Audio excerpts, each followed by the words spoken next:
The next set of tests to look at is the correlation tests. Under correlation test, we need to see whether the two data are correlated or not. So the correlation test is required to measure the strength of linear relationship between two variables and compute their association. The correlation test can reveal meaningful relationship between different metrics or group of metrics.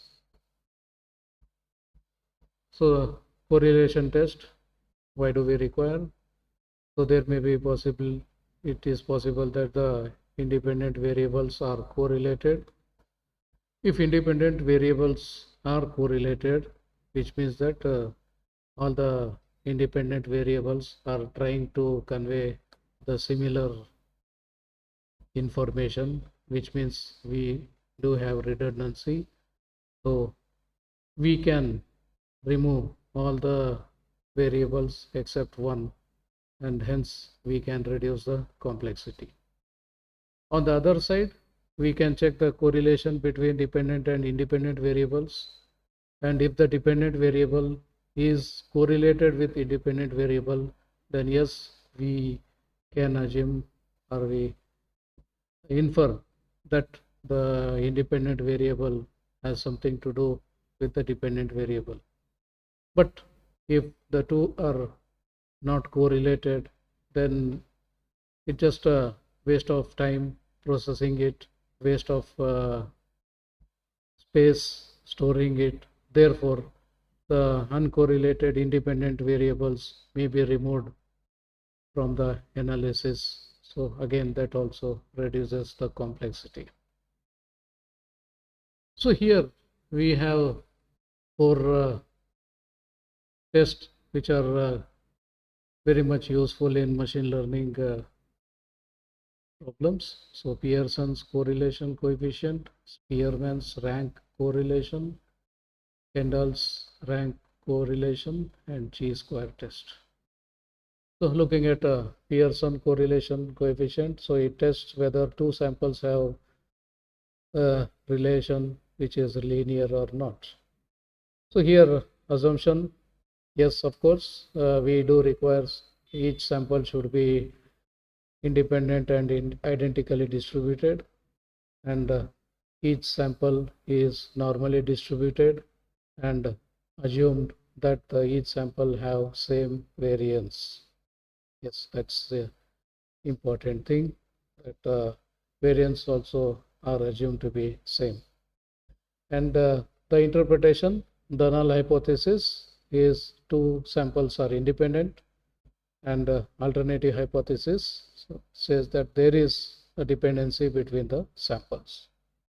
Now, depending on what are the two data we are passing on, data 1, data 2 are passed on to the function Pearson R, and we get a p-value, and depending on the p-value, if p-value is less than 5%, we can reject the null hypothesis and claim that there is a dependency between the samples. And if p-value is greater than 5%, then we cannot reject null hypothesis, and hence we assume that the two samples are independent. Now, it depends on what are the two data we are using. So if both data are from the independent set, that means if both the data are inputs, and if the null hypothesis is true, that means they are independent. So we need to keep both the variables for further activities. But if null hypothesis is rejected, which means that between data 1, data 2, both are independent variables, and we find that there is some relationship, that means so using the same information multiple times is wastage. So either data 1 or data 2 can be eliminated for further analysis. On the other side, if data 1, data 2, one is independent, other is dependent, and then if null hypothesis is true, then there is no relation between input and output, and hence that input need not be continued for any analysis. And if null hypothesis is rejected, then yes, we claim that input output there is some relation, so the input should be used for further analysis. So that's a Pearson correlation. Then Spearman's rank correlation. So here the tests are done with the two samples and have monotonic relationship. So here we are trying to check whether the two samples have monotonic relationship or not. So here the assumption is yes, each sample is IID and each sample can be ranked. That means the elements of the sample can be arranged in some order. So both the samples, the elements can be arranged in order, and then we look for interpretation. Then null hypothesis claims that the two samples are independent, and the alternative hypothesis claims that there is dependency between the two samples. So the function used Spearman R, we pass on data 1, data 2 to it, and we get a p-value. P-value less than 5%, then null hypothesis is rejected, and if it is more than 5%, then we cannot reject null hypothesis. So depending on the situation from where data 1, data 2 come, if data 1, data 2 both belong to independent variable set, then the null hypothesis claim that both should be retained, and alternative hypothesis claim that only one should be retained because there is dependency. If the one of the data is from the input, other is from the output, then the null hypothesis claim that there is no relation between input output, therefore the input data need not be continued for analysis, and the alternative hypothesis claims that there is relation between input output, therefore that input should be retained for further analysis.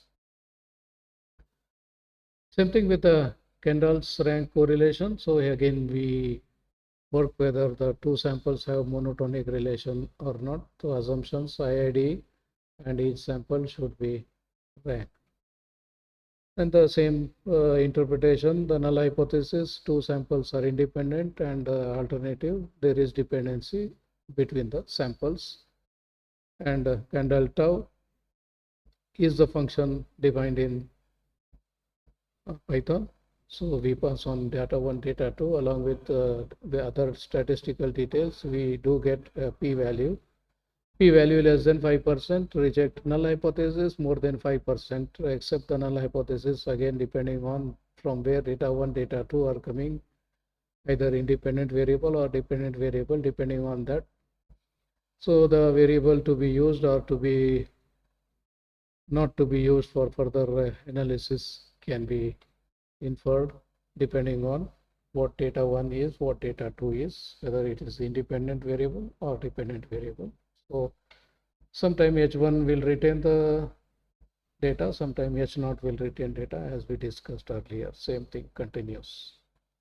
Then we have chi-square test. This test whether the data which are of categorical type variable are related or independent. So we have two data, and these two data are categorical variables. So we need to verify whether there is any relation between this.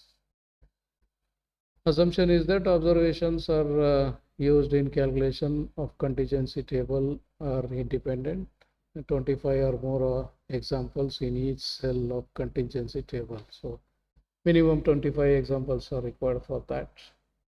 So interpretation, the null hypothesis says that the two samples are independent, whereas alternative hypothesis says that they are dependent.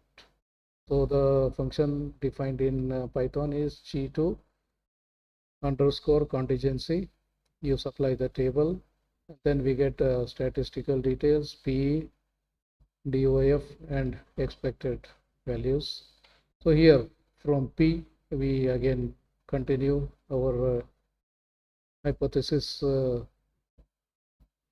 activities. So if P value less than 5%, then reject null hypothesis. If P value is greater than 5%, then accept null hypothesis. So again, depending on the variables from where they come from, is it from the input side, output side? Yeah, we need to decide whether to retain or not, depending on whether null hypothesis is accepted or rejected. So that's about the